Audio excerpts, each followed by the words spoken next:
Ray J thought it would be a great idea to bring a T-woman onto Candace Owens' show to confront her. But it turns out to be the exact opposite of what he intended to do, okay?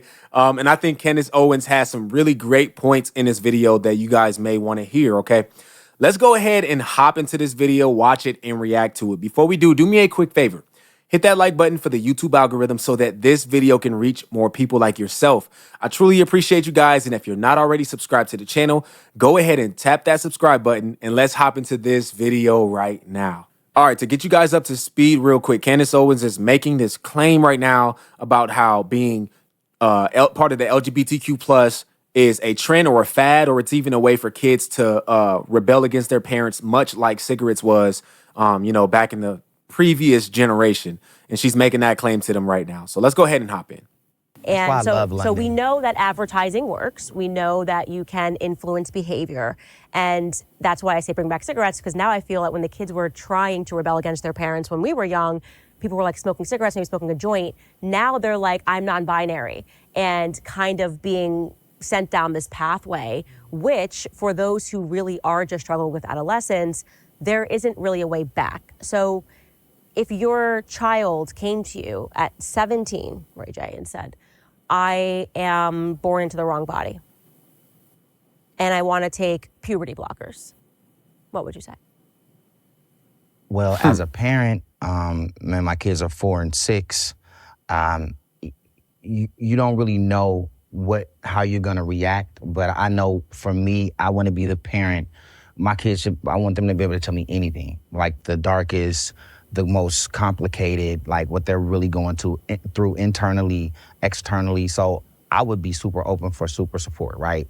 That's the kind of dad I am. Even with my son, he's 4, but there's been times where he's been around and we were shooting, whether it's a movie or something, and there was a lot of women around, and he said, Dad, I love the girls, right? And I went, okay, got it. I mean, I don't know if I should bring him in now because you're only 4, so I wouldn't do that. But hey, that's what you like right now. You came to me and said it. You even told your mom, where are the girls at, Dad, in front of moms? I said, son, we gotta, and so.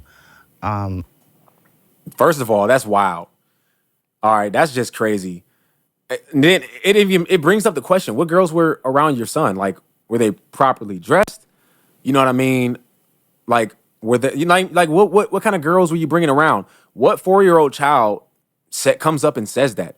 That's like that's one of those things that is indoctrinated in children. That's the thing where they see you doing something and they think it's okay to do it because they see you doing it.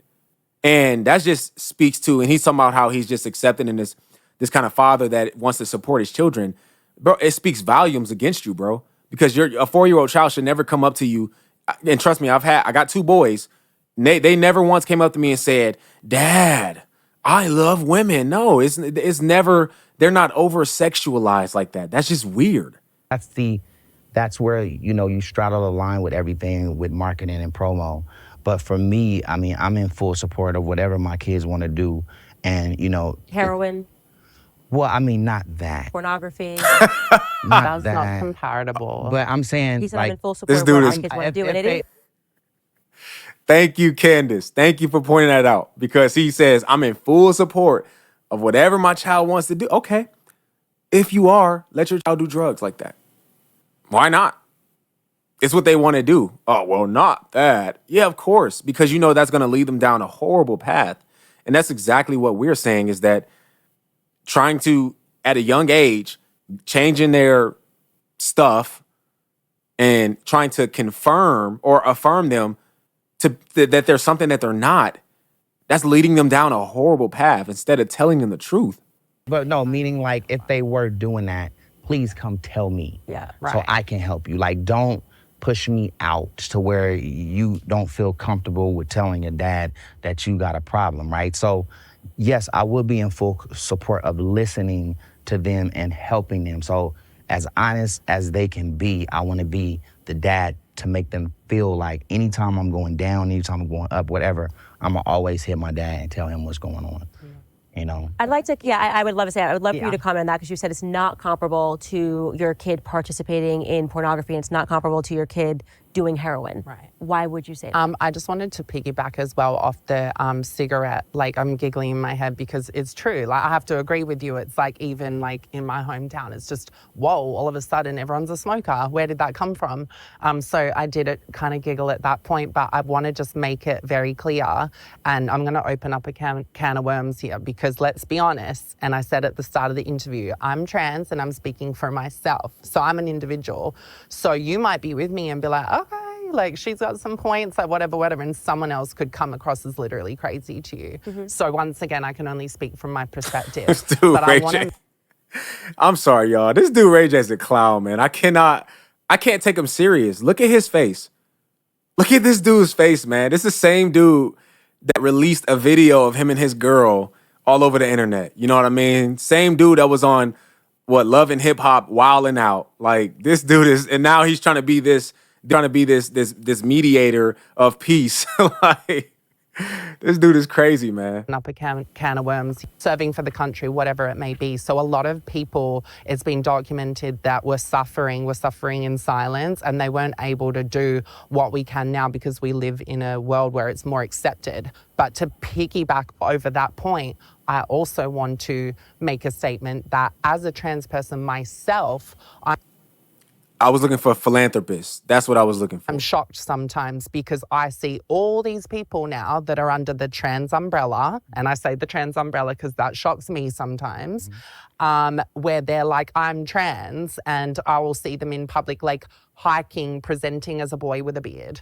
And I'm shook. So you would because say, it's like, that's not me. So they're not being transparent. I don't want to make it like a physicality thing, because I know people instantly read people like me saying I've got pretty privilege, I'm passing privilege, I'm white privilege, and all these other privileges. But it's not about that for me. What it's about is that I want people to understand that being trans, and if you truly are trans, it's a journey that should happen between you and your parents and, you know, the medical practitioner, and it shouldn't be something that's sensationalized in a circus act. It should be down to the individual, and I feel like if you hit all those points and it's meant to be, there would be less.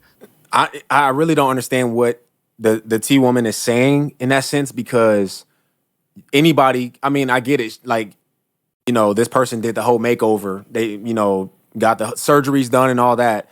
So this person seriously wants to be a woman. And some people, like I'm trying to not to say the she or he, but I'm gonna just say he because he's still a male.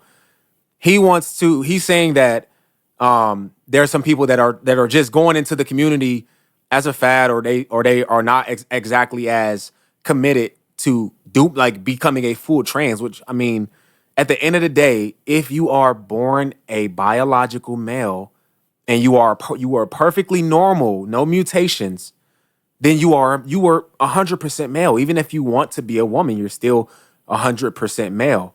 You genuinely believe that you're a woman? 100%. Do I think I'm a born female biological woman? Absolutely not. I'm a trans woman, and I'm well aware that I'm not a biological woman. And I want to make that statement very loud, because that's where it gets crossed, and where I think trans people need to come to the table is understanding that and letting biological women know that we're well aware we're trans women, and if people are out there saying anything otherwise, that's something that I don't want to back. Do you, Ray J, believe that Danielle is a woman? Yes. I've never once, even every time we talk, I've always said, Danielle, that's what it is. Like, and all of my friends that are in the community, I mean, we have a whole gagency, right? Shout out to Tarad and Dumpin' D. It's the full gagency, right? And then we have the girls club, right? So there's different layers and different things that people like to do in their world that they like to be outside of work. But when we all come to work, everybody's on time, everybody's on point. What happens after work? I mean, it ain't, you know what I'm saying? I could only imagine what some of my other friends do, some of my boom operators and camera guys, they real freaks, right? So who knows what they doing? All I know is that when we did the girls club, we shot it in Agora Hills. Yeah. It was a lot of intense drama. You know, everybody was trying to tell their story. So it got really dramatic, and it was a lot of like physical altercation. So we had to call another security team in. Security team got there, and the security team ended up falling in love with all the girls there. So they never left. So the security team would hang out with the girls after the set. And when it was 8 o'clock call time, they just got out the bed and went to work, got dressed, right? Because everybody started locking in. I get what he's trying to say. I do. I get what he's trying to say. He's saying that like what they do outside of their life or outside of their work, it doesn't really matter to him. It doesn't matter to anybody. You know what I mean? I'm not going to go into a building and work with someone, and if they're trans, I'm not going to say I can't work with them. Of course not. I'm not going to discriminate like that. But there is a certain point where you have to say, okay, is this person a woman or is this person a man? And which bathroom should this person use, right? Especially in the workplace. And so, like, there's a line that has to be drawn. Hermaphrodite, and then now grammatically correct is intersex. Grammatically correct? Yeah, and I'm learning too, mind you, because I had to learn what intersex Because was. hermaphrodite is when you're born with basically both organs or XY chromosomes mixed and things like that. So it's not just I'm going to take a hormone, it's actually the way you're born. So what does that mean? So Bro that look basically... like, I don't know if he got that MK Ultra or something, but he just looks super weird. The way he looking around and just, I don't know what's going on in his mind, man. It makes the topic of trans actually more complex because a lot of people now that are intersex identify under the trans umbrella. So it can get very tricky in conversation because one point I wanted to make is that I have often wondered, and maybe we could film this one day because I actually don't know, but my family have actually pulled me aside and said based on the way I look, move in my whole journey, that they wanted to get a test to see if I was actually intersex because it would make more sense with my whole journey, the way I look and the way that my life has unfolded. But it's a very expensive test from what I've heard, and I never had that done. Yeah. So that's what... And to be clear... Yeah, and that's when it does start to change because as you can imagine, and even from a religious standpoint, because I've had this conversation with Christian women before, does that then make it different because it's actually is how you're born versus a lot of people saying it's a choice? Yes. But like, Candace, we might be missing a chromosome. Like there might be what? There might be one chromosome missing in certain humans that we ain't paying attention to. That's why we bridging the gap today. This dude right here, man, what? He's saying that it might be people missing a chromosome and there's people walking around intersex and don't even know it. I mean, I highly doubt that. And to her point, I don't know, man, because to say you're intersex means to say that, like, there's got to be some physical mutations. You know what I mean? Like, at least for the most part, for most people that are intersex, they find out because there's a physical mutation. And apparently, or not apparently, obviously, this person right here had no physical mutations. He just went and got it removed and got something else in place. You know what I mean? Got the chest done, got the hair done, got the facial structure done to look like a woman. There's no physical mutation there. 9 times out of 10, you have, what is it, the XY for a guy? You have the XY chromosomes, okay? And it's I guarantee you, they were probably just normal. But their mind, in this person's mind, he thinks that he is a woman or he wants to be, has a desire. Even if you are feminine in nature, like, and just in general, if you're just a feminine guy, you're still a guy. At the end of the day, you're still a guy. You're just feminine. Even if you like the opposite sex, at the end of the day, you are still a guy that you just like the opposite sex. And so, I don't know, man. But y'all should watch the entire video. I can't bring enough justice to how Candace interacted in this video and the things she said. But she did make some great points. If I was to do that, this video would take forever. Okay. I just wanted to show y'all a couple of clips that stuck with me that I found interesting about this video. But yeah, man. Look, let me know what y'all think about this video in the comment section. If you're new to the channel and you like what you see, I encourage you to hit that subscribe button, okay? And hit the post notification bell so you don't miss another video. All right, my name is Aaron Page. I will catch y'all on the next video. Until next time, I'm out.